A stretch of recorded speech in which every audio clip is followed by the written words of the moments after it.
Il y a maintenant quelques années, j'ai commencé à m'intéresser à ces véhicules intelligents, mobiles et l'interaction qu'ils peuvent avoir dans leur environnement. Ce qui m'a amené à développer ces activités en recherche doucement et aussi en formation. C'est un thème qui est très intéressant parce que ça mélange en fait à la fois des enjeux sociétaux, des enjeux environnementaux et aussi des enjeux techniques. Et donc c'est tout à fait dans la lignée de ce qu'on veut faire à l'INSA avec des ingénieurs humanistes, où on va les faire réfléchir. Certes, on peut développer de choses très complexes au niveau technologique, mais si ça n'a aucun intérêt pour la société, eh bien ça perdurera pas et finalement ça servira à rien. Les étudiants qui sont amenés à travailler dans cette salle, ce sont des étudiants qui viennent de la spécialité automatique et électronique et des étudiants qui viennent d'informatique et réseau.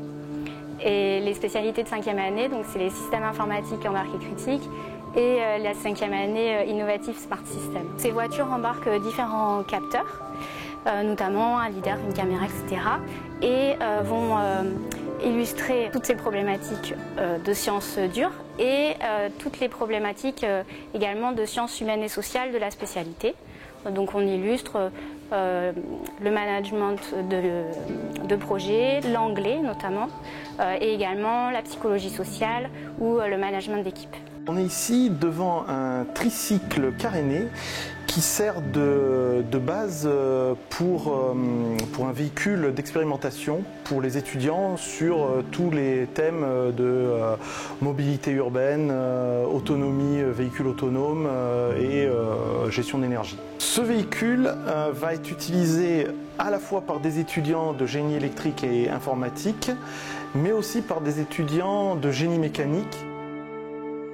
La démarche que l'on souhaite mettre en œuvre avec nos étudiants, c'est d'abord travailler sur de la simulation, où ils vont mettre au point leur logiciel, leurs algorithmes, puis ensuite on va travailler sur un véhicule un peu plus léger qui est le tricycle, où on va pouvoir commencer à faire une première série d'expériences, et puis quand tout est au point, eh bien on va sur ce véhicule, cette navette, qui est plus puissante en termes de puissance de calcul, qui est aussi plus lourde, donc un peu plus dangereuse, puisqu'elle fait plus d'une tonne, mais aussi qui est plus proche de la réalité d'un vrai véhicule qu'on pourrait retrouver sur la route.